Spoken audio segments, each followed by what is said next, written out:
এই তো সবার কি খবর?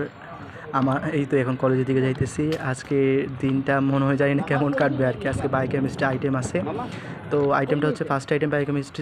আর কোনো আইটেম হয়নি আমাদের, তো আইটেমটা দিতে যাচ্ছি। জানি না কীরকম হবে, প্রিপারেশন ভালোই, এখন দেখি বাকিটা দেখা যাক, তারপর তোমাদের বলবো আর কি।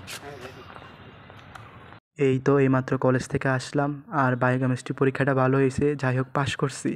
এখন বাসা যাবো, তো এখন ব্যাগ ট্যাগ গোছাইতে হবে। আর আমার ট্রেনের টিকিট কাটছি 9টা বাজে আর কি, 9টা বাজে সাগরিকায় করে যাব। এই তো এখন জিন্দাবাজার থেকে আসলাম, বই কিনলাম আর কি। বই আমার জন্য না, আমার রুমমেটের জন্য বই কিনলাম আর কি। জিন্দাবাজার রাজা মেনশনে বই কিনতে গেছিলাম আর কি আজকে। ও এন্ডেভার গাইডগুলো কিনছিল, আর ব্লুপ্রিন্ট ফিজিওলজিটা কিনছিল আর কি। দাম মোটামুটি 3 দোকান গেছিলাম, দাম যেখানে কম পাইছি ওইখান থেকে নিছি আর কি। মানে যার সাথে যেরকম রাখতে পারে আর কি, যেখানে দামগুলো এরকম বুঝে শুনে কিনতে হবে আর কি। এই তো ব্যাগ ট্যাগ সব গোছাই ফেলছি। আমি শুধুমাত্র একটা কলেজ ব্যাগটা নিছি, আর একটা হাত ব্যাগ নিছি আর কি। হাত ব্যাগের মধ্যে শুধু বইয়ে নিছি, জামা কাপড় কিছুই নিই নাই। এখন চলো যাওয়া যাক।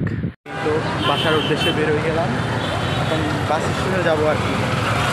বাসের টিকিট হচ্ছে না, সময় হচ্ছে 9টা বাজে আর কি। তো এখন বাজে কয়টা বাজে? 8টা বাজছে। তো যাইতেছি, সবার সাথে দেখা হবে নোয়াখালীতে। ঠিক আছে। মন বলে চল